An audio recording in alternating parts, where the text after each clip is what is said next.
Hello, good morning. Ngayon mag-experiment naman tayo paglilipat ng snake plant. Ayan, ito nagawa ko na kanina to. Good morning pala muli.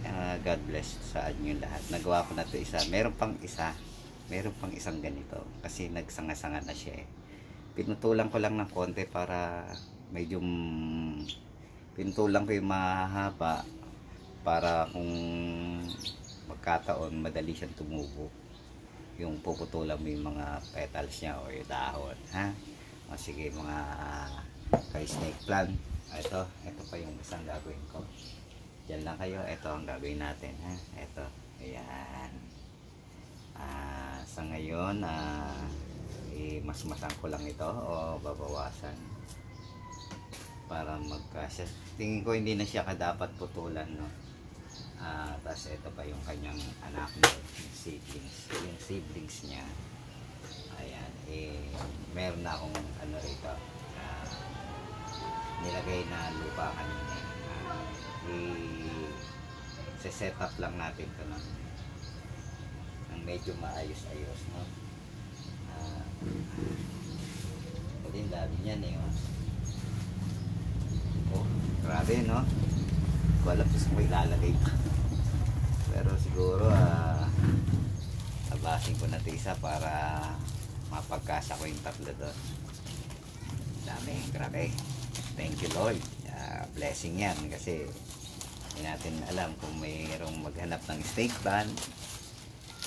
Sakasakali meron ako dito kung sila ay naniniwala sa mga sa halamang ito na may dulot itong positive vibes sa loob ng tahanan. Siguro lahat naman, no? Kasi bigay ng Diyos yan.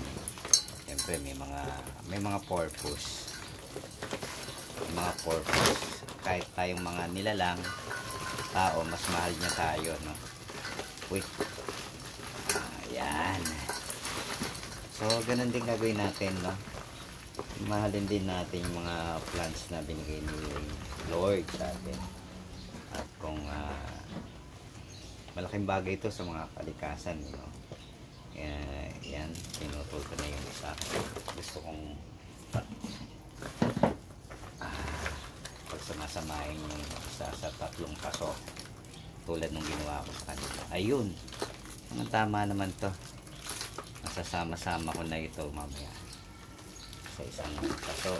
Lang babawasan ko lang ng konting lupa kasi alam nyo yung snake plant hindi siya mahirap palagaan kasi kahit konting dilig lang yan, iwanan mo dyan kahit ilang araw, mag-aano pa rin siya, magpuputos pa rin siya, no? Imay-mayin ko lang to, ha? Yan yung mga imay-mayin ko ng konti. Yan, makita nyo yung yung ginagawa ko. Ito siguro ay kailangan ipantay-pantay ko lang konti para hindi siya pangit tignan.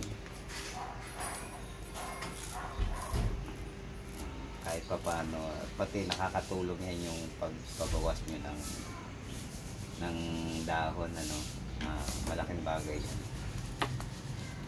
Wag lang talaga na kakalbuhin kasi ba mapagkampo naman natin. Okay, ganyan-ganyan lang natin, no? Ayan.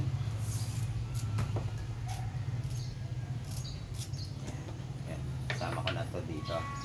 Tapos lalagyan na natin ng lupa. Kung nakikita niyo yung ginagawa ko, ayan. Sandali. Ibaba pa natin ng konti yung tao.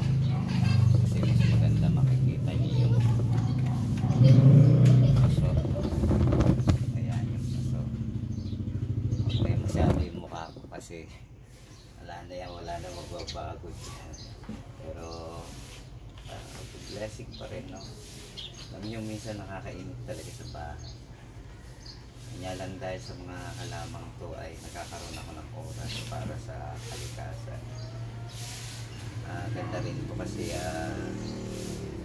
yung mga dahon niya kulay verde, nakakatulong sa pagpapaginawa ng mata.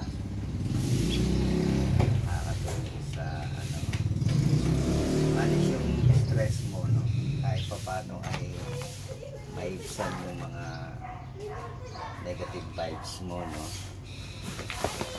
Ngayon, ibabalik natin itong lupa.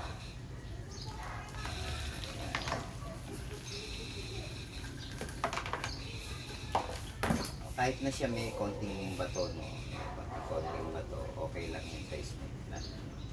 Hindi naman siya maselan masyado sa lupa. Unless talagang ano yung ako sa tingin ko kung mas maganda talaga yung lupa, no? Mag-ano siya, magbubong siya. Gaganda yung kanyang kulay ng dahon. Hindi, ito maputla kasi, no? Siya na snake plant na hindi kita napagdo. Kakabisi sa badminton. But now, babawi ako sa snake plant. Actually, dumami siya, no? Mga isa-isa lang yan. Kaya siguro kailangan ng bigyan ng pansin. Mamaya walis.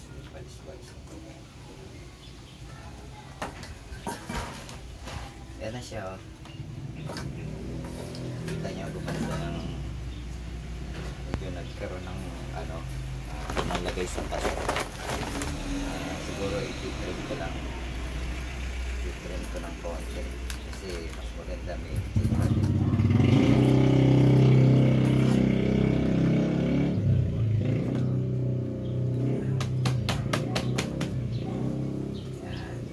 magsasala sa laban niya.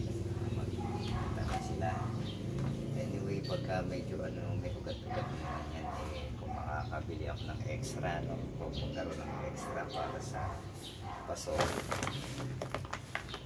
Ayoko din masyadong naglalabas at walang ilalabas, no? Bumili ng paso, bumili ako ng paso kasi alam niyo naman ang buhay ngayon, mahirap. Kailangan medyo tipid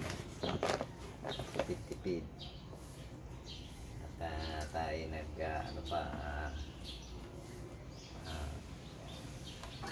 hindi po kasi ngayon ay nagpapagawa ng simbahan namin din. Yung aming pare nagsisikap na makalipo ng pagpagawa ng extension ng simbahan. Baka naman kung makaluluwag-luwag dyan, pumunta kayo din sa aming parokya. Tulungan nyo kami sa pagpapaganda ng pagpapagawa ng simbahan. Parokya.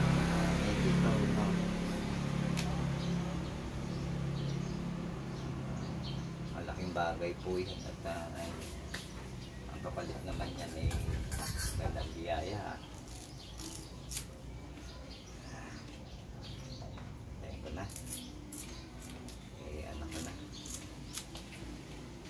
ganyan na lang muna mga kaplan, no? Eto na siya. Sana gumanda yung usbong ng kanyang mga dahon, kanyang mga petals, at magandang araw sa inyo. Isa na naman na nabahagi ko sa inyo. Ang susunod ko sa inyo, abangan nyo po yung aking pagsasaayos naman ng aking mga bougainvillea, ha? Kasi binobonsai ko siya. Okay? Good morning at maligayang bagong taon sa inyo lahat. Kayong din, ipagdadasal ko ang ating kalusugan, ating mga kalusugan sa bawat pamilya. Ganoon din nagpapasalamat ako sa Panginoon sa araw na ito na ginawa mo. Maraming salamat po. God bless to all mga kapatid ko bilang mga Kristiyano. Amen.